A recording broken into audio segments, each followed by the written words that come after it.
From the lakes of Minnesota to the hills of Tennessee, across the plains of Texas, from sea to shining sea, from Detroit down to Houston and New York to LA, where there's pride in every American heart, and it's time we stand and say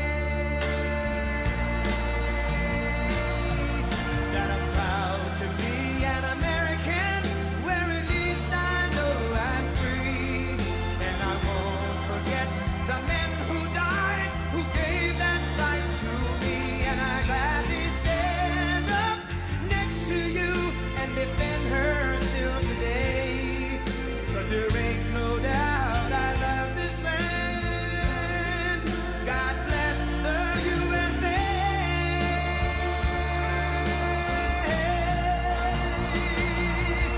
And I'm proud to be an American, where at least I know I'm free, and I won't forget the men who died, who gave that right to me, and I gladly stand up next to you and defend her still today, 'cause there ain't no doubt I love this land. God bless the USA.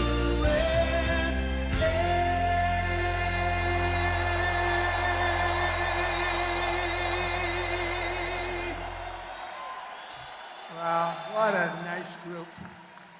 And I love Miami. I love to be with the people. Many of you are not from Miami, but that's okay too. And I'm thrilled to be back in magnificent Florida, Miami, Florida, with thousands of incredible business leaders and true American patriots. That's what you are. We're gathered today on the one-year anniversary of the single most consequential election victory, they say. This is them, this isn't me. I'm a very modest person, I would never say this. The single most consequential election victory in American history. It's possible. I mean, it's possible. We've done a lot. On November 5th, 2024, the American people reclaimed our government. We restored our sovereignty. We lost a little bit of sovereignty last night in New York, but we'll take care of it. Don't worry about it. We rescued our economy, regained our liberty, and together we saved our country. On that magnificent night, 365 days ago, you know, I was with a group of very important people, and they say, think of it, last week, just last week, 6 days ago, 7 days ago, they said, you were campaigning 1 year ago. I said, no, it felt like I've been in this position for so long.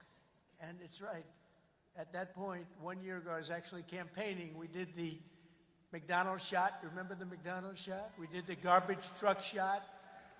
And actually, the McDonald's one was the biggest hit in the history of Google. Can you believe that? Number one, the garbage truck did well, but not as well. I guess there's something about McDonald's, right? But it worked, and we won a tremendous election. We won all 7 swing states. We won the great state of Florida, by the way, by 1.4 million votes, which is unprecedented. Biggest victory ever in Florida, including an 11-point victory right here in a place called Miami-Dade County. We won the popular vote for the first time of any Republican in many decades. We won the Electoral College 312 to 226. And we won 86% of the counties in America. That's a big one. 2,700 to 525. I'd say that's called a landslide, right? We got more votes from African Americans than any Republican candidate in history.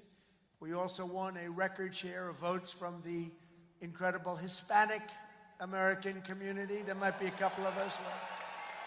Biggest vote in history. And above all, we won a resounding mandate to make America great again, which is what we're doing.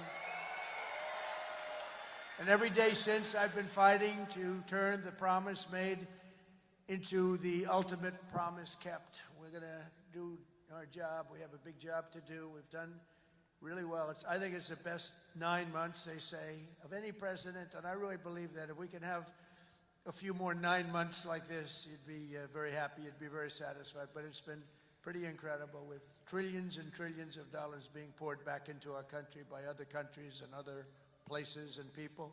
1 year ago, we were a dead country. Now we're a country that's considered the hottest country anywhere in the world. It's the hottest country. We are now in the hottest country anywhere in the world. And I'm pleased to report that today the United States has the strongest economy, the strongest borders, the strongest military, the strongest friendships, and the strongest spirit of any nation anywhere. We have the greatest economy right now. A lot of people don't see that. But if you look at what's happening with all the factories, AI, auto plants all over the country being built, that if you would have thought about that 2 or 3 years ago, you would have said it was the opposite. They were all leaving. Now they're all coming in. They're all coming back and then some. And I think that we can honestly say, and I think you're going to see it even more so over the next 12 months, that this is the golden age of America. This is the golden age. In the prior 4 years, crooked Joe Biden oversaw less than $1 trillion of new investment in the United States. So in 4 years, less than, think of it, less than $1 trillion. That was not doing too good.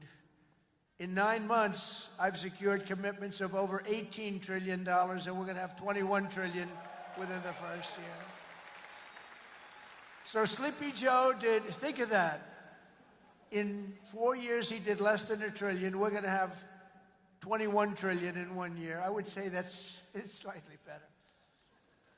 Slightly, just a little bit better. The stock market is set 40-time all-time record highs, and just recently, record high, record high, record high. All of them, all of the different exchanges. GDP growth in the second quarter was an amazing, almost 4%. And as you know, they said, oh, it'll be 2% or 1%. And it's been really helped a lot by the tariffs. It's been really helped incredibly, because this is really a transition period. We went from a horrible, failed country to a tremendous success. It's a transition, and yet we did almost 4%, triple and even quadruple almost every other country anywhere in the world. Think of that. In the third quarter, we're on track to achieve an estimated 4.2, maybe more, who knows. I think if you go a couple of years out, you're going to see numbers like you've never seen, because all of these places that are now under construction, they're being built, they're going to be open, and thousands of jobs, hundreds of thousands of jobs are coming in, even building them. But when they open, that's when you're really going to see the numbers. We're building some of the biggest buildings ever built anywhere in the world. The AI buildings, you know, they can cover, they show displays of them. They can cover the island of Manhattan. They're so big. They literally can cover the island of Manhattan. In 9 months, we've lifted over 600,000 Americans off of food stamps, which is a record. 1.9 million more American-born workers are employed today. Think of that. Almost 2 million American-born workers are employed today, more than when I took office. That's 9 months ago. Can you imagine that? And I tell Republicans, if you want to win elections, you got to talk about these facts, you know. It's really easy to win elections when you talk about the facts. And we have more people working now than at any time in the history of our country. Right now, we have more people working. These are things you have to talk about. It doesn't just happen. You got to tell them. It's wonderful to do them, but if people don't talk about them, then you can do not so well in elections. Wages for workers are rising at the fastest pace in over 60 years. Those are workers, and that's what we love. We love the workers. Since I took office, wages for the typical factory worker are up $1,300. Construction workers' pay is up $2,200, and miners are up nearly $5,000 this year alone. And that's good, because it's not, you know, such an extra cost to the company. It really isn't. Somebody goes, oh, it's going to cost more. The fact is that they're doing such business like they've never done. You're going to start seeing numbers coming out very soon that are going to blow your mind. Under Biden, we had the worst inflation in modern history. We had inflation that was so bad, costing the typical family about $33,000 over a period of time. Their policies send food prices up 23. They come in, you know, when I first came in, I was in for 3 days, and one of the fake news members, they're all back there. That's a lot of press. Fake news. They said, egg prices are through the roof. I was there for 3 days, and this maniac, this lunatic person, happened to be a woman. Sir, what are you going to do about egg prices? And they'd gone up like 4 or 5 times. I said, well, you just told me it has a problem. And people weren't buying Easter eggs. Do you believe it? I said, we're buying Easter eggs for the White House, for the egg hunt, the famous egg hunt.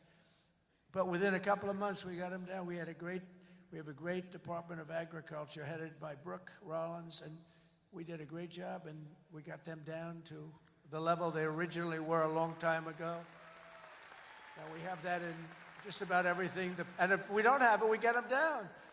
Their policies sent food prices soaring 23%, the Biden policies. And it wasn't him. It was the people surrounding him around the desk. He didn't know what the hell he was doing. Biden. How the hell did that happen? Well, I know how it happened. A rigged election. That's how it happened. Think of the damage done. Although I must tell you, but this is a much more powerful term. I mean, this is a much better term. In one way, it's bad to see how bad people... You're going to see the same thing in New York, by the way. You watch what happens in New York. Terrible. But you're going to see that same thing. And I hope it doesn't happen, but you're going to see it. Gas prices are surging to $5 a gallon, and even higher, and mortgage rates skyrocketed by 152%. But under the Trump administration, all of that is changing. Prices are coming down very fast, and we're bringing them back to the beautiful part where you can have, and you can truly say, we're talking about the American dream again. You didn't used to hear that term. You heard it during my 4 years, and then it disappeared. Now you're hearing it again more than ever. Because we had the most successful economy in the history of our country during my first 4 years. We rebuilt the economy, cut the biggest tax cut in history. We had the biggest tax cut in history, the biggest regulation cut in history. That's why we had the great economy. And now, the only difference is we're doing better this time. Actually, we're going to have a bigger, better, stronger economy than the first 4 years. And that was the most successful economy in history.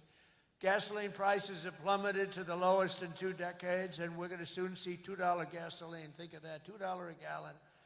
It was up to $4.50, $5. And you know, when you get gasoline and you get oil and gas down, it's so big, it's so massive, the importance of it, that everything else starts to follow. And that's what's happening. Grocery prices are way down, and Walmart just announced that the cost of their standard Thanksgiving meal, this is the greatest. They're wonderful. They come out every year with how much does a Thanksgiving meal cost compared to last year, right? And it always goes up, up, up. It's 40%, 30% more. Is 25% lower than 1 year ago. Isn't that great? That's a big deal, Rima. That's a big deal. I don't know if they care about that in Saudi Arabia, but here it means a lot. We got the princess here from Saudi Arabia. She's got a lot of cash. Serious cash, and she's a great person. So she doesn't care about the price of a turkey is down a little bit, you know. She doesn't have to worry about it. Since March, the price of eggs is down 85%. Energy prices are down, interest rates are down, despite the fact that we have a total nincompoop at the Federal Reserve. It was recommended by one of my real great people, who I'd never spoke to again. And the cost of the typical new mortgage is down by nearly $3,000 a year. Day by day, we're making America affordable again. It's going to be affordable again at a really record pace. And, you know, other people are going to take credit. All the mayors and all the governors, they're going to say what a great job. They didn't do a damn thing.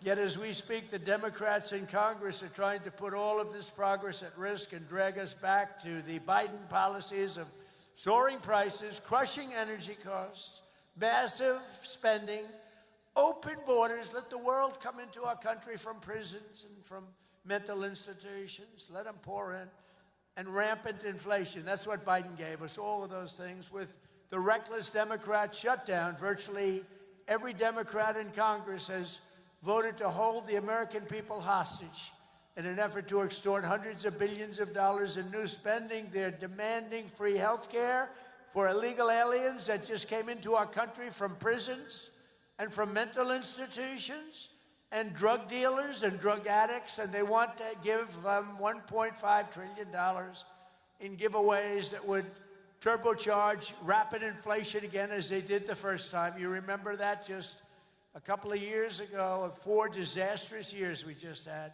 They were the worst years. Meanwhile, the radical left Democrats are causing millions of Americans who depend on food stamps to go without benefits. They're forcing federal workers to go without paychecks, and they're stranding thousands of travelers at the airports. And you understand it, and they understand it. All because they want to return to the failed Biden policies that created, and also Obama policies. I watched him the other day up talking, well, Donald Trump is a mean person. I'm not a mean person. I just want to have a country that's great again. Is that okay? I'm not a mean person. He's a mean person. He's a divider. He's a divider. Obama, Barack Hussein Obama. And by the way, ask him how he's doing on his museum library. He's got hundreds of millions of dollars of cost overruns. It's come to a dead halt. He built it in not a particularly good location. He's not into real estate, you know. He doesn't know about location. He doesn't know about location.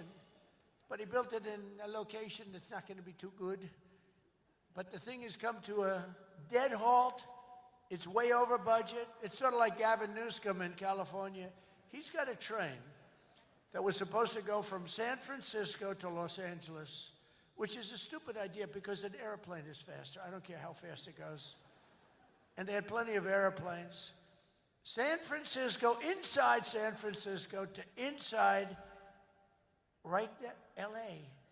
And what they did is they said, oh man, this has been going on for years. It's billions and billions of dollars over budget. So what they decided to do is cut it so that it doesn't go into San Francisco and into LA. It goes way short of both. And then they cut it again and again and again. Pretty soon they're going to have like 2 miles of track. Billions and billions of dollars, totally incompetent. The biggest cost overrun proportionately that I've ever seen. Many, many, many times more. And it's no longer the same. It was supposed to go into the city. Now it's way short, many miles short of the city. So they're going to drop you off and you can walk the rest of the way.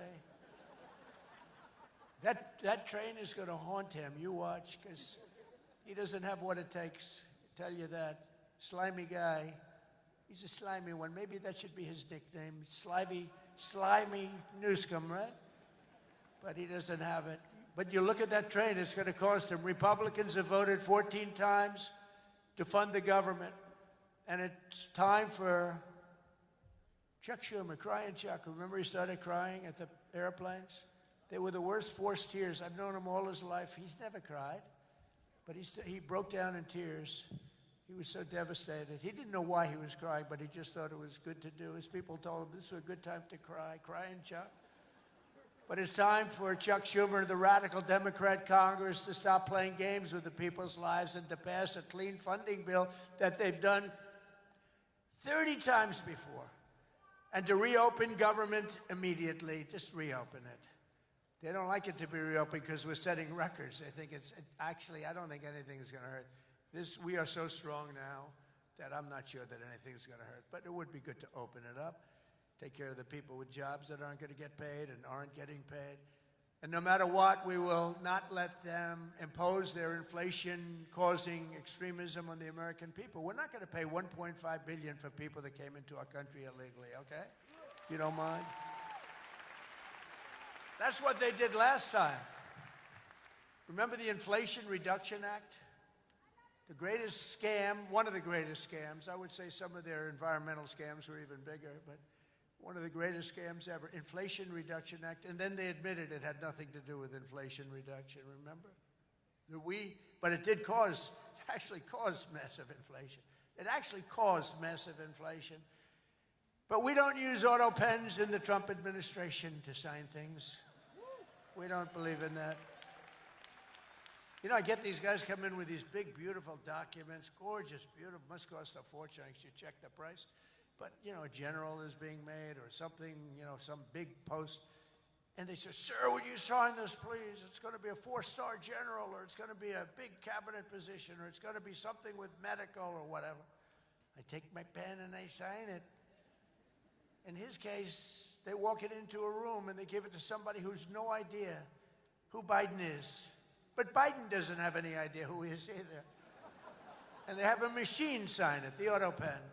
And all of the pardons, he gave thousands of pardons to people. He had no idea about it. He didn't know about it. And therefore, all those pardons are void. You know, you have to have, it's a very complicated thing if you're going to use a machine. You have to do it properly. And he didn't have any idea what was happening.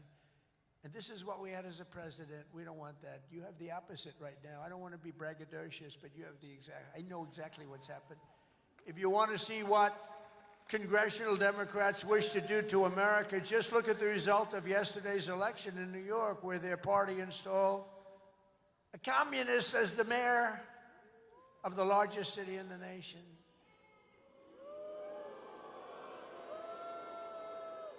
Remember, I've said we will never have a socialist elected to any post in our country. I used to say that, and I was right. We skipped socialist, and we put in a communist instead. That didn't work out too well. But as I've warned for many years, our opponents are hell-bent on turning America into a communist Cuba or socialist Venezuela, and you see what happened to those places. For generations, Miami has been a haven for those fleeing communist tyranny in South Africa.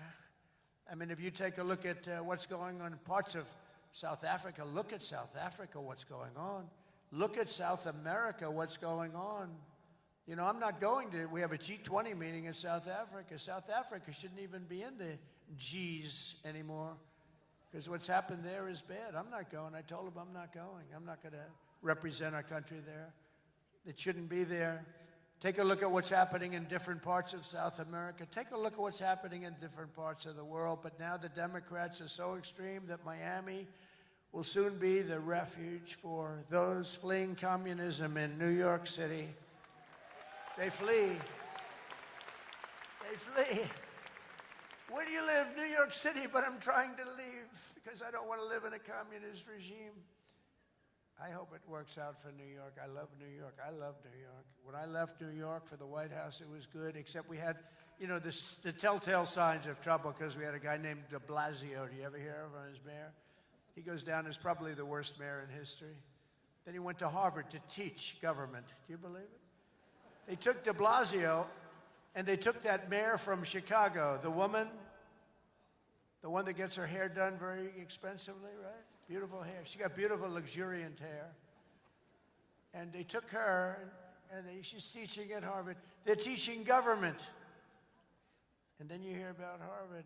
We're trying to work a settlement with Harvard right now for about, like, a lot of money. I won't tell you what, but you'll be reading about it pretty soon. Because what they've done to Jewish people and what they've done to others is pretty bad, I'll tell you. It's pretty bad. Going to cost them a lot of money. After last night's results, the decision facing all Americans could not be more clear. We have a choice between communism and common sense. Does that make sense to you? Common sense. It's common sense or communism. And you know, you take a look back 1,000 years, it hasn't worked. If it worked, we'd be using it, I guess, but it hasn't worked. Our opponents are offering an economic nightmare. We're delivering an economic miracle. We have delivered in 9 months, this is an economic, the biggest investment of funds in a country in history by many times. That's good. They want higher spending for government and illegal aliens. We want bigger paychecks for American workers and American families, and that's what we're delivering. You see that. They stand for crime and chaos and corruption. We stand for law and order and justice. Also strong borders. Boy, do we have strong borders. They put America last. We put America first. We put America first. And as long as I'm in the White House, the United States is not going communist in any way, shape, or form. We'll stop it. We're going to stop it. Stop this nonsense. You know, I said, they were voting last night. You could have a communist or a thug. A communist, and they took the communist, you know. It's pretty amazing. We could have done a little better in terms of candidates. From day one of my administration, I've been fighting every single day to turn around the catastrophe we inherited to make America the best place on the planet Earth to do business. And that's what it is. Right now, we're the #1 place. I'm getting plants approved in 2 weeks. It used to take 20 years before they got rejected. You'd have young people start off. Their whole business was getting a certain plant accepted. 22 years later, they're ready to retire and they haven't gotten it. And then they go to a vote and they get rejected after 22. They wasted a whole life looking for an acceptance. We do it in 2 weeks. We make sure it's good. We make sure it's great and proper, environmentally sound. It takes 2 weeks. My goal is to have the best tax rates, the lowest energy cost, the lowest regulatory burden, the most advanced technology, and the fairest trade deals anywhere in the world. You know, we're leading China. We're leading everybody by a lot in AI. And this was my idea, so I'm very proud of it. I said, build your own electric. People would come. We need more electric grid, sir. The electric grid's 200 years old. We need more electric grid. It's old. The electricity that the AI plants need alone is double the entire electricity that we have in the country right now. Can you believe it? So I had this idea. I said, we can't fix the old grid that much. We'll fix it up. We'll keep it going. A little Band-Aid here, a little Band-Aid there. It's old. And I said, here's what we're going to do. We're going to let these geniuses build their own electric generation. So they are building their own electric utility plants. They become a utility, if you think about it. They're building the utility and the electric right alongside. This is where they have their transformers and everything. They're building the most expensive electric plants you've ever seen, generating plants. Some by nuclear, some by oil and gas, some by coal as a substitute. They're building them right next to their plant, and they're incredible. People say they've never seen anything like it because these minds are genius. To them, an electric plant is not complicated. To them, an electric plant is better than the people that produce electricity, although Florida Power and Light is doing a lot of plants for people. They're pretty advanced, I have to tell you. But they're building their own juice next to the plant. Isn't that sort of a cool idea? And you know, when I first proposed that, they came into my office with, you know, they have unlimited money, but they were trying to figure out how they can build it because they had no electric of any consequence. And they said, you're going to build your own plant. I'm going to get you your approvals in 2 weeks, 3 weeks, maybe a month if I'm slow. We have a great man, Lee Zeldin, in charge of the environment. He's incredible. And he's tough, too. He's very tough. But they have their approval in 2-3 weeks. You know, they're dealing with the best experts in the world. They know what they're doing. It's amazing when you see some of the stuff come in, designed by guys with 190 IQs, and then you have an inspector who's not quite as smart as that, inspecting it to see whether or not it's okay, and he has no idea what he's looking at. No idea. But I said, you're designing your own electric plant, and they didn't believe it. They come in 2 weeks later, they said, the biggest problem is electric. I said, you can design your own plant, and we're going to have your approvals within 2 to 4 weeks. And they said, he's really serious about it. They thought I was kidding. It was so good, they couldn't believe it. They'd leave and they couldn't believe it. It took me 2 or 3 times to say it. Yeah, they're designing their own electric plants, and it's unbelievable. And then they're going to sell their excess electricity back into the grid. So we benefit in that way, too. In July, I proudly signed into law the largest tax cuts in American history. Now, that's the second time. I did it the first time, but these are even larger, the great, big, beautiful bill. And that includes no tax on tips, no tax on overtime, no tax on Social Security for our great seniors, no tax on Social Security.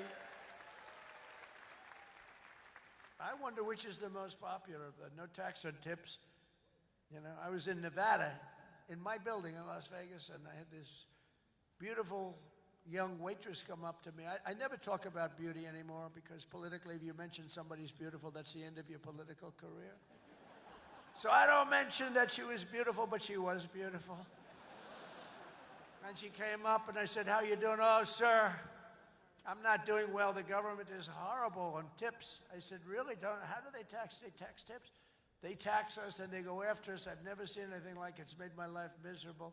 Sir, there should be no tax on tips. She said to me, no tax on tips. I said, say it again. She said, sir, there should be no tax on tips. So we had a lot of the fake news waiting for me outside of the restaurant. So I went out, I said, ladies and gentlemen, I have an announcement to make. There will be no tax on tips. That's how it all started. And I won Nevada. Because, you know, in Nevada, every job is basically, you know, you're a waitress or you're working in a hotel. No, that's how it started. So it was amazing. We won Nevada easily, which is usually not a stronghold for Republicans, but it's become a stronghold. So I want to thank the waitress. She did a great job. But when she said those words, sir, there should be no tax on tips, it's amazing. Somebody else would hire a consultant, pay them millions and millions of dollars. They'll come back. And they'll say, sir, I think you should absolutely tax tips. And you'll lose the election. But we also have 100% expensing for all new factories, plants, and equipment so your businesses can write it off all in 1 year. And that's a lot of jobs you're doing and producing. That was, to me, the biggest thing in the first bill. But this is even better because this goes for a 10-year period. Upon taking office, I signed an executive order requiring that every time we issue a new regulation, think of this, 10 old regulations must be eliminated simultaneously. So if we give you one, you get rid of 10. And so far, for 9 months, we're exceeding that. And it's 30 to 1. For every new one we give, they're getting rid of 30 old, broken down regulations. And we've slashed nearly $1 trillion worth of regulatory burdens. We have regulations that are so old and nobody uses them, but they stymied a lot of production, a lot of jobs. And I did it the first time, and we had the largest regulation cuts in history, and now we're exceeding it this time. So it's big. It's one of the reasons we did so well then, and I think it's one of the reasons we're doing so well now. Again, we have to talk about it, because if we don't talk about it, nobody else, the fake news is not going to talk about it. And we have streamlined permitting for the new energy and mining projects. What used to take decades now takes 28 days. And on day one, I signed an executive order to unleash American energy and officially terminate the Green New Scam. Has anyone ever heard of the Green New Scam? Remember the old thing, global warming, and then it would be too cool? And then they said global cool. They didn't know what the hell to say. So they came up with the greatest, climate change. No matter what, if it goes up, if it goes down, climate change. They're very, very smart people, but not smart for us. They're smart for them. But my policy was very simple. Drill, baby, drill. We're drilling like crazy right now. And to curb inflation, we've slashed the size of government for the first time in years, and we're waging total war on waste, fraud, and abuse like we've never done before. Since January, 100,000 bureaucrats have left the federal payroll. Government spending is down 2.5% this quarter compared to 1 year ago. Think of that. And in stark contrast to last administration, 100% of all new jobs created in America under my administration have been created in the private sector. 100% of the jobs have come from the private sector. Otherwise, you don't have a country. I mean, I love government workers, but if you have all government workers, you don't have a country, do you? At the same time, my tariffs are bringing in hundreds of billions of dollars and are helping slash the deficit this year by more than 50%. Did you see the numbers? We're going to be down 50%, anywhere from 25 to 50, but closer to 50%. Who would think that one? Those are big numbers. Now, take that out 2 or 3 years. To embrace a vital industry here in Miami, I've also signed historic executive orders to end the federal government's war on crypto. Crypto was under siege. It's not under siege anymore because it's a big industry. It's a big industry, and I have a lot of people that are great people, great business people. They're in other businesses, but they're in crypto too. And it takes a lot of the pressure off the dollar. It does a lot of good things, but we're into it. Biden was vicious on crypto. They were going after these crypto guys. It was terrible. They were under indictment. but I got indicted too. I got indicted. I made a phone call. Congratulations on your victory. He made a phone call. Let's indict him. These people are the worst. Then they say, he's gone after Comey. They indicted me. They impeached me. They did everything. It's unbelievable. Who the hell else could have taken that? Do you guys know anybody else that could have taken it? I don't think so. A lot of people say, you're the only one could have taken that. I don't know if that's true, but there aren't too many. We're making the United States the Bitcoin superpower, the crypto capital of the world, and the undisputed leader in artificial intelligence. We're leading China by a lot. And don't forget, if we don't do the crypto properly, China wants to do it. They're starting it, but they want to do it. Other countries want to do it. If we don't do it, it's a big industry. We're honored to be joined today by a man who has been a true champion for many of these bold policies. He really has. He's been a great guy. He was a little late in his endorsement of me, I'll be honest with you. He endorsed me. You know, these guys that endorsed me after I won, I don't know. Sir, I'd like to endorse you. No, I won the election. Nah, he's a good man, actually. I've known him a long time. He's helped turn the area into one of the hottest markets in the country and one of the greatest cities in the world. Miami Mayor Francis Suarez. Please, Francis, come up.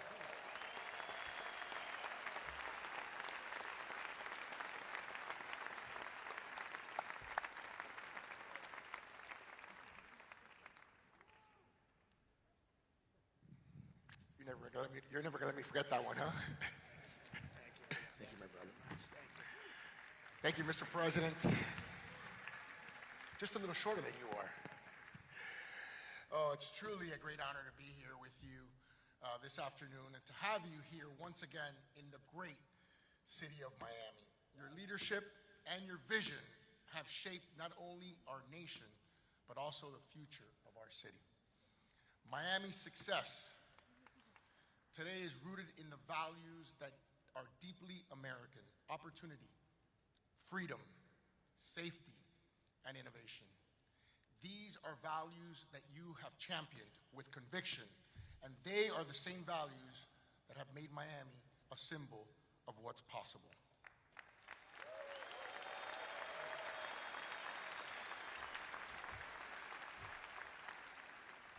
When people believe in the promise of America, Mr. President, I want to personally thank you for your continued support of our vision for this city.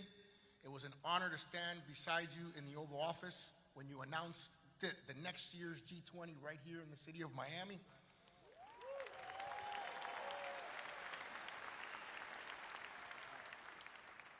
Thank you for choosing our city to host what is perhaps the most important and consequential gathering of leaders from around the world. Miami has come a long way, and we will rise to the occasion, Mr. President. On behalf of the people of Miami, it is my privilege and honor here, on behalf of my wife, the America Business Forum, Nacho, Sergio, and everyone, to give you like real estate, right? I do. Yeah. This is a key that opens some really nice presidential library real estate.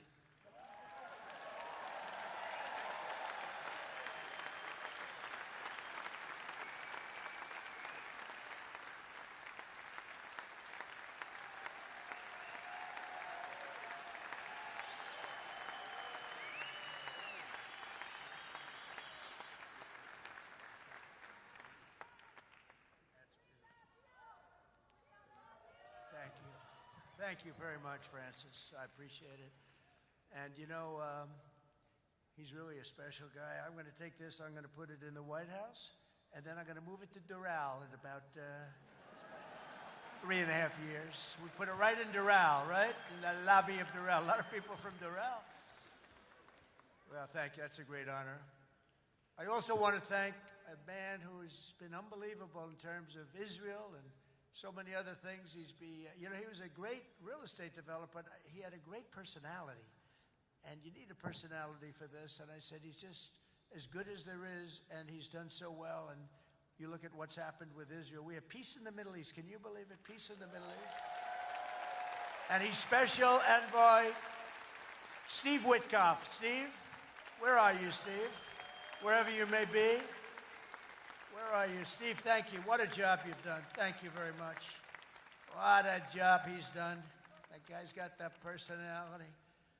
Now, I wanted a deal maker, but, you know, a lot of deal makers don't have good personalities. You end up in a war. They make the deal, but you end up in a war. This guy, everybody loved him for years. I've known it. And he was the right guy for the job. Peace in the Middle East. 3,000 years. They've never had peace in the Middle East. We're going to have it, too. We're doing well. Just keeps going along. And we just had a meeting. It's even more and more so. And so many people in this room are very much into Israel and the Middle East. And it's been amazing what we've been able to do. And you've done such a big part of it, along with a very special young genius named Jared Kushner, who helped you so much. Stand up, Jared. And he's the father of the Abraham Accords, right? He's the father of the Abraham Accords. And by the way, my granddaughter, Arabella, would you stand up, Arabella? She looks so great. I said, how are your marks in school, Arabella? Grandpa, I have all A's and A+, you know that. Like it was a stupid question I asked her, right? We're proud of you, Arabella. Jared, thank you. What a great job. And we have a lot of people joining now the Abraham Accords. And hopefully we're going to get Saudi Arabia very soon. But I'm not saying that. I'm not lobbying. No, but we have a lot of people. We have a lot of people that are coming aboard. You know, the key was when we took out the nuclear capability of Iran, all of a sudden everybody said, wow, that was nice. They've been wanting to do that for 20 years. Saudi Arabia's ambassador to the United States, Princess Rima, thank you very much. Please, stand up. Thank you. Thank you very much. Say hello to everybody. Say hello to a great group of people in Saudi Arabia. Thank you. Stephen Miner, Mayor of Miami Beach. Stephen Miner. Where is Stephen? Thank you, Stephen. Thank you. Good job you're doing. Excellent. Thank you, Stephen. The Mayor of Coral Gables, Vince Lago. Vince Lago. Thank you. Thank you. Great job, Vince. The Mayor of Doral. I love Doral. And I like this woman a lot. Christy Fraga. Christy. Where's Christy? Thank you, Christy. I like Doral. We also have Commissioners Damian Pardo, Laura Dominguez, Ralph Rosado, Miami-Dade Supervisor of Elections, Alina Garcia, the President of FIFA, Gianni Infantino. FIFA, where's Johnny? Whoa. Johnny, my boy.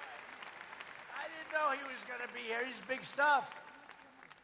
And the world, look, you know, Johnny and I worked the deal originally, and it looked like I wasn't going to be president because it was in this term, right? So when they rigged the election, I said, oh, man, I have to run again because I want to be president when they have the World Cup, right? And look what happens, Johnny. I'm president when we have the World Cup. It wasn't supposed to be that way. But I can only tell you that the tickets are selling at numbers and record like they've never sold ever before. I heard you just told me that they're doing record business, right? We had the World Cup coming. Think of it, we have the World Cup coming, we have 250 coming, and we have the Olympics. 250 is 250 years of age. And we have UFC at the White House, by the way, on June 14th. That's going to be at the White House. That's going to be a tough ticket. That's UFC. But we have, think of it, Johnny is there with FIFA, and we have the Olympics. We have it all coming. It's all this thing. I'm glad I'm sort of happy the way things worked out, you know? It's turned out to be as good as it could be. I think we've made more progress than we ever could have made in the second term. I think this is really more progress being made.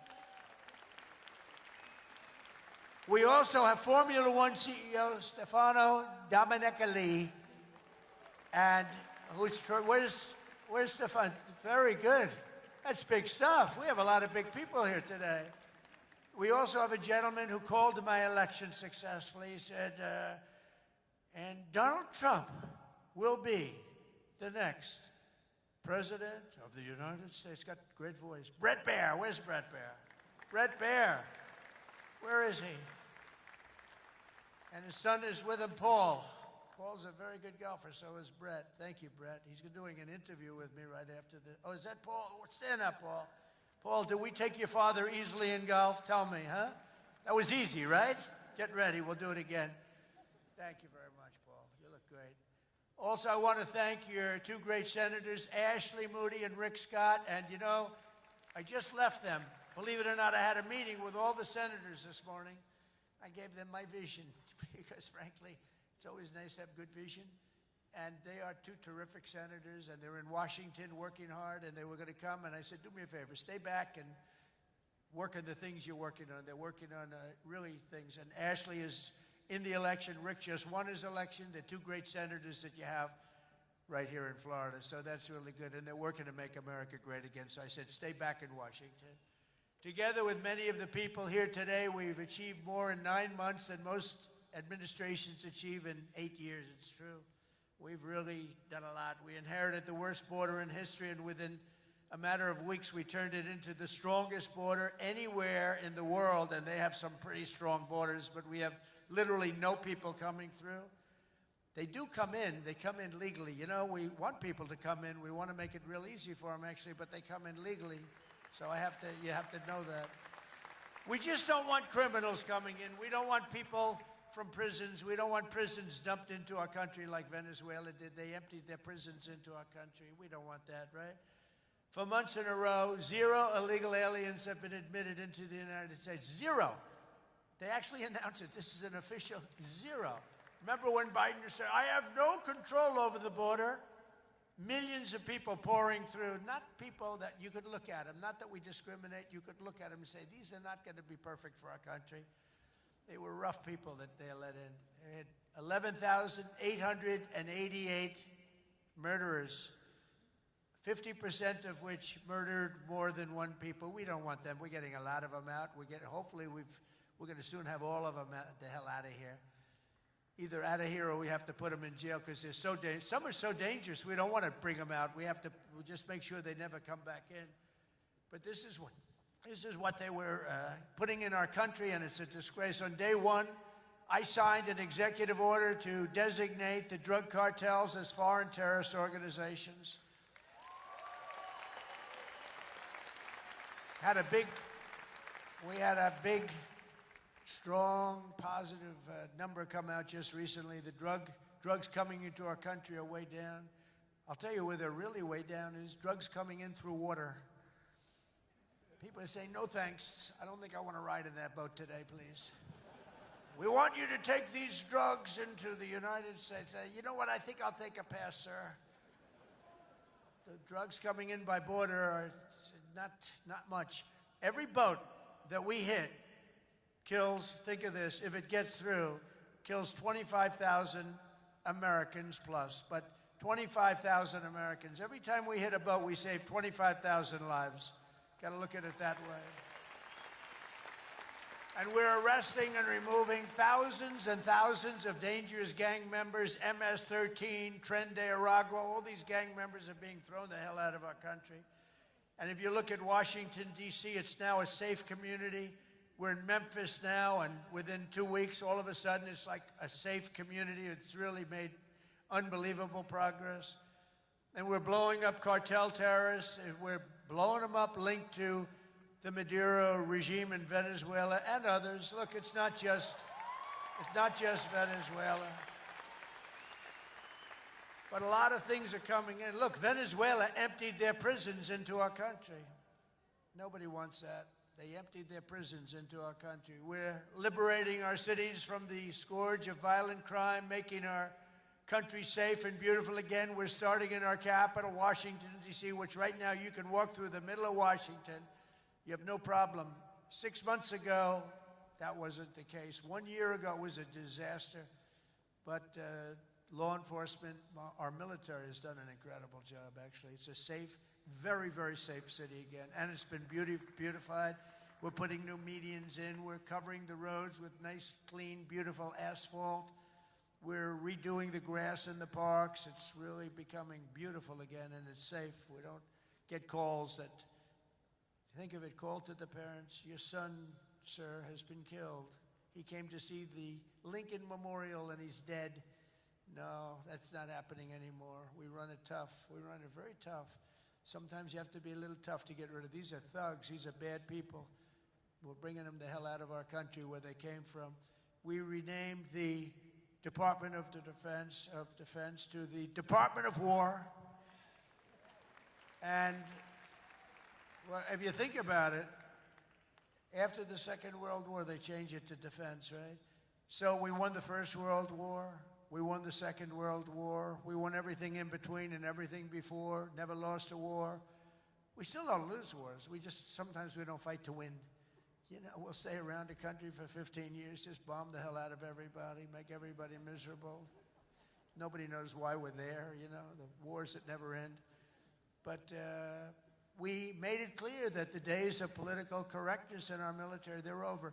We don't want to get into wars. I rebuilt the military. We have the strongest military by far in the world. We make the best equipment, the best missiles, the best rockets, the best everything. We redid our nuclear. We're the #1 nuclear power, which I hate to admit because it's so horrible.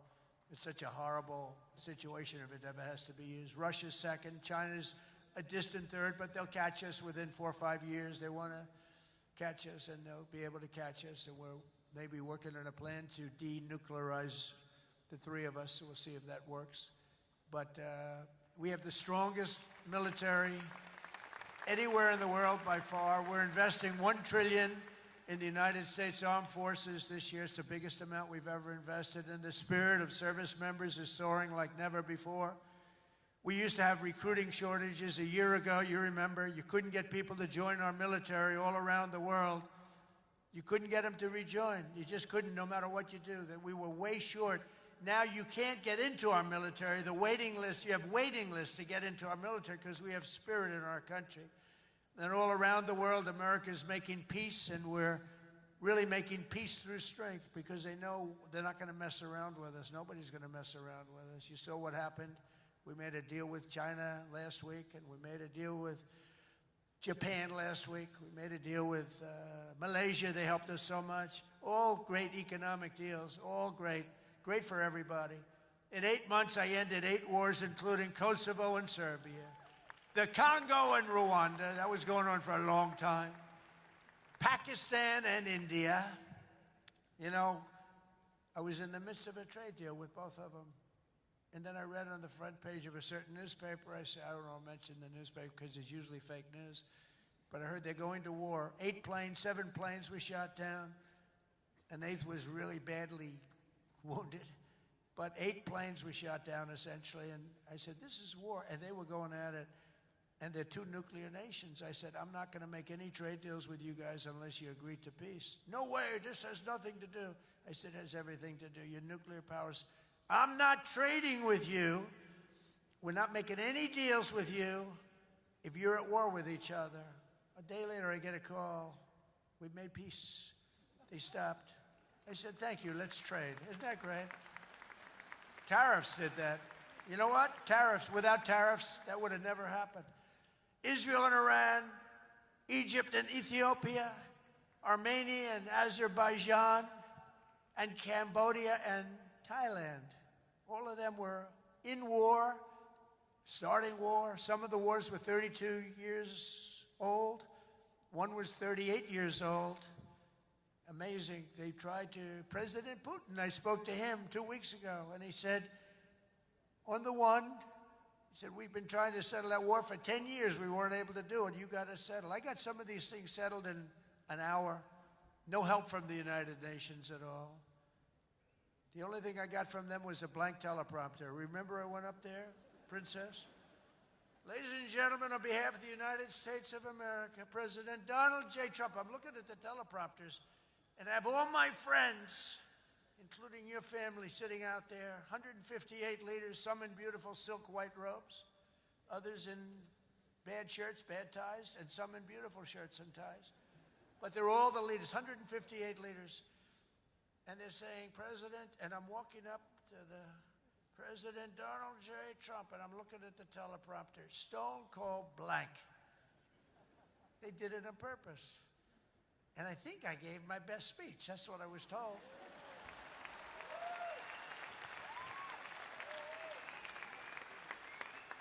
But it still wasn't a great feeling. I'm walking up very slowly. You know, I'm 20 feet. I'm trying to walk slowly because I see it's not working. They're dead. They did it on purpose. But it worked out okay. Not great people. Most important of all, for 4 weeks ago, and this is very important, we brokered the historic peace deal that ended the war in Gaza. And it's a serious end, too. You know, I read a lot of people, oh, it's very tenuous. Jared and Steve, I don't think it's tenuous to you. I hope it isn't, because otherwise I'll have to cross it off. I'll have to say only ended 7. But that was a tough one, right? That was a tough one. But there's nothing tenuous about it. It's a serious end. Gaza has been a disaster for so many years, and I think it's an end. I think you're going to see some tremendous things happening. We just had a meeting just before I got up, and some great things are happening. And with Israel and peace in the Middle East, it's amazing, actually, what they've done. And what you two guys have done have been incredible. True. On day 1 of my administration, I signed an executive order to slash federal funding for any school that pushes critical race theory or transgender insanity on our youth.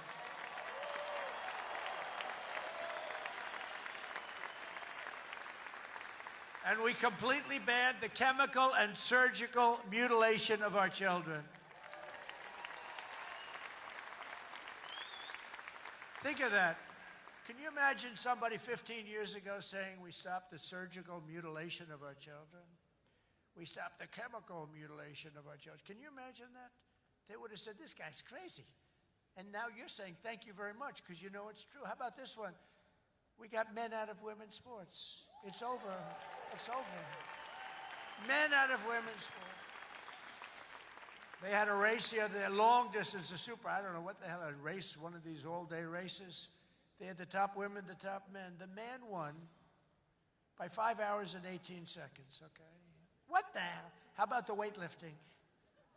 218 pounds by women. That's a lot to lift over your head, Rima. I don't know if you might be able to do it. 218 pounds or whatever was the record.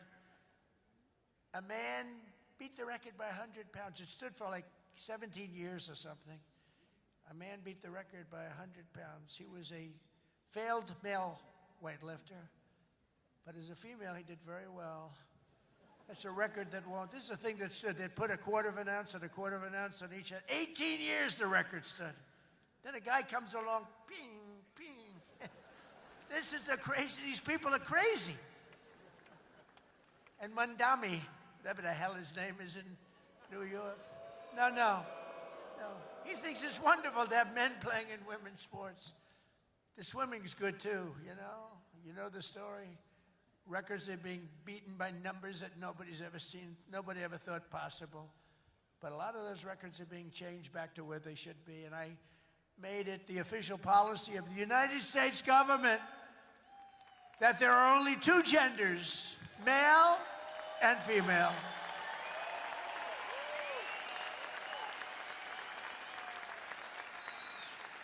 And we're restoring the name of a great president, William McKinley, to Mount McKinley, the beautiful Alaska mountain I renamed. Think of that. They took the name of McKinley. He was a great president. He was assassinated. He was a great president for tariffs. He was the tariff king, and he made our country very rich. And then Teddy Roosevelt spent the money on the Panama Canal and many other things. And everyone thinks Teddy was a great president. He was. But the one who built all that money was McKinley. So we renamed the mountain back to Mount McKinley. Is that okay? I think so. You know, I'll tell you what, who's happy about that is the great state of Ohio. He was governor of Ohio and became president, did a great job, made the country very rich. He was killed. Mount McKinley was named, and then the name was taken off. And we put it back on. And I renamed the Gulf of Mexico to the Gulf of America. That was an easy one. That was an easy one, Johnny. That was easy. You know, I looked, we have 92% of the shore. I used to say when I was a child, I'd say, how come it's called the Gulf of Mexico? It's mostly America. You know, all the way, it wraps around Florida, all the way up. It's 92% of the shoreline. I said, I think to me it's the Gulf of America. Little did I know I'd have the chance to do it. I did it very quickly. For years, our country was run by radical scoundrels and far-left bureaucrats who created one catastrophe after another, wrecking our economy, erasing our borders, and surrendering America's power and standing all over the world. But after just 1 year since that glorious election, I'm thrilled to say that America is back. America is back. Bigger, better, stronger than ever. And in conclusion, jobs are returning, businesses are booming, and America is respected again, perhaps like never before. Our country is respected again like never. They were laughing at our country.